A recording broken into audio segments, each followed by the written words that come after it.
So hello everyone, जैसा कि लोगों का डाउट था कि एलपी का एग्जाम पैटर्न वगैरह क्या है, यानी कि लास्ट मोमेंट पे अब जो है वो चीज़ें आ चुकी हैं और हमें क्या करने की ज़रूरत है लास्ट मोमेंट पे। क्या हम अब लास्ट टाइम में पढ़े जिससे कि हम जो है वो थोड़ा सा स्कोर बूस्टअप कर पाए और हमारा जो है वो सिलेक्शन थोड़ा सा जो है वो बाकी लोगों से अलग हमारा हो। तो उसके लिए जो है वो मैंने इस वीडियो को बनाया है और आप लोग जो है वो इसको लास्ट तक देखें, डेफिनेटली थोड़ी बहुत आपको हेल्प मिलेगी। जैसा कि आपको पता होगा कि इसका सिलेक्शन प्रोसेस वगैरह जो चीज़ें हैं वो आपको पहले से ही पता होंगी, बताने की ज़रूरत है नहीं। अब फिर भी आपको पता होगा कि CBT 1, CBT 2 और सीबेट होता है और इसमें जो नेगेटिव है वो 1/3 नेगेटिव है। CBT 1 में आपका 75 क्वेश्चन जो है वो आने वाले हैं। जैसा कि आपको पता भी होगा कि सिटी इंटीमेशन वगैरह जो है वो रिलीज़ हो चुका है, किस डेट को एग्जाम होगा ये भी आपको पता है। हम लोग फटाफट जो है वो काम की बातें जो है वो इसमें करने वाले हैं। ये चीज़ें आपको पता है, 75 क्वेश्चन आपका होने वाला है और एक क्वेश्चन के लिए 1 मार्क जो है वो आपको मिलेगा। तो ये इसका एग्जाम पैटर्न है, जो कि मैथ्स रहने वाला है, जो कि 20 नंबर का रहेगा। रीजनिंग आपका 25 नंबर का रहेगा। साइंस जो है वो 20 नंबर का रहेगा। जनरल अवेयरनेस और करंट अफेयर जो है वो आपका 10 नंबर का रहने वाला है। यानी कि टोटल 75 क्वेश्चन जो है वो आपका रहेगा, जिसके लिए जो टाइम है वो 60 मिनट आपको मिलने वाले हैं। इसको किस तरीके से अटेम्प्ट करना है, कितना स्कोर लाना है, उसके बारे में मैं बता देता हूँ। कि मैथ्स जो है वो 20 नंबर का रहेगा। आपको कोशिश करना है कि 10 नंबर आपका जो है वो 20 में से आ जाए, यानी कि 50% नंबर जो है वो आपके आ जाए यहाँ से। रीजनिंग की बात करें तो वो 25 में से आप 20 ले सकते हो। स्कोरिंग सेक्शन है, रीजनिंग आप कर सकते हो क्योंकि हर एग्जाम में रीजनिंग जो है वो आता है, तो कहीं ना कहीं आप रीजनिंग जो है वो है ना प्रैक्टिस में ही होंगे आप। साइंस की बात करें तो 20 में से 15 जो है वो ला सकते हो। करंट अफेयर में मैंने नेग्लिजिबल लेकर चला है, 2 से 3 नंबर मैंने यहाँ पे माना है। अगर आप इसको कैलकुलेट करोगे तो 47 से 48 नंबर जो है वो आपका स्कोर होता है, जो कि मेरे हिसाब से सेफ स्कोर है एलपी के लिए। अब इसको इसमें जो है वो हम लोग पेपर को एलपी का पेपर जो है किस तरीके से अटेम्प्ट करें, तो इसमें ध्यान रखना ये है कि आपको नेगेटिव कम से कम लेना है। जितना कम नेगेटिव लोगे, एक्यूरेसी जितनी ज़्यादा होगी, सिलेक्शन के चांसेस उतने ज़्यादा होंगे। अब अटेम्प्ट क्या करना है, अटेम्प्ट इस तरीके से करना है कि आपको 75 के 75 क्वेश्चन देख लेने हैं। जो जो आपको पहले आ रहा है वो सारे क्वेश्चन जो है वो बना लेना है। उसके बाद जो आपको कम आ रहा है ना, थोड़े कम आ रहे हैं, तो उसको अटेम्प्ट करना है। और फिर लगे कि हमारा हमारा जो स्कोर है वो थोड़ा कम रह रहा है, तो तुक्के लगाने की ज़रूरत है। तो जो है वो आप 3 से 4 जो है वो तुक्के लगा सकते हो। इससे ज़्यादा चीज़ें अटेम्प्ट नहीं करनी है, वरना आपका नुकसान हो जाएगा। तो इस चीज़ का जो है वो आप ध्यान में रखेंगे।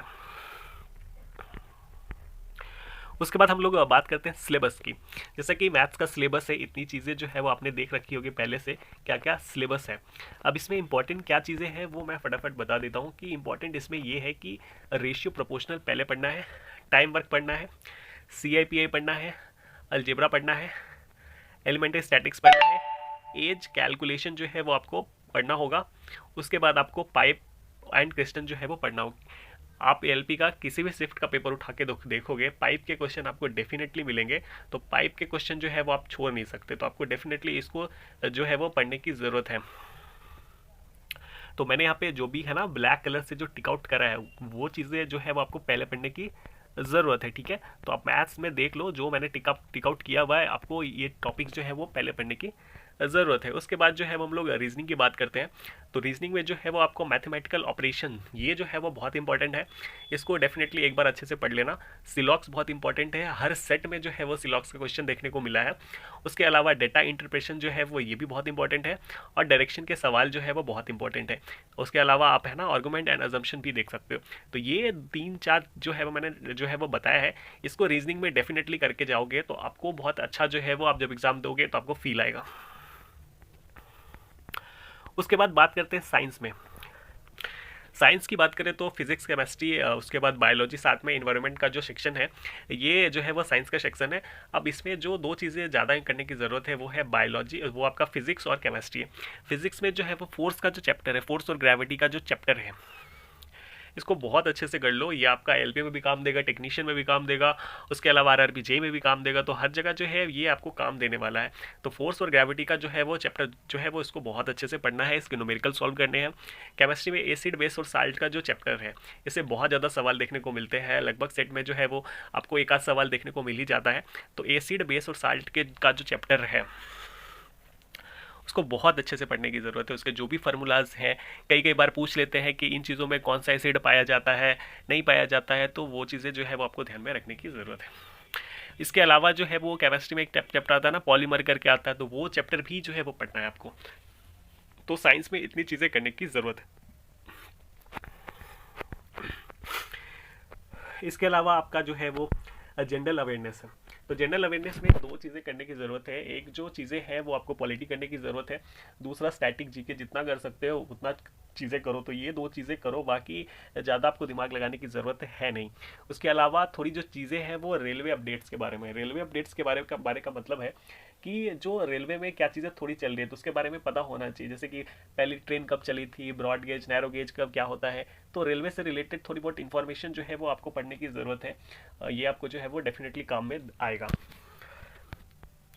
तो अभी जो है वो अब टाइम हमारे पास से है नहीं, सबको सिटी इंटीमेशन अपना डेट जो है वो पता चल गया होगा, सभी लोग लगे होंगे अपने एग्जाम में।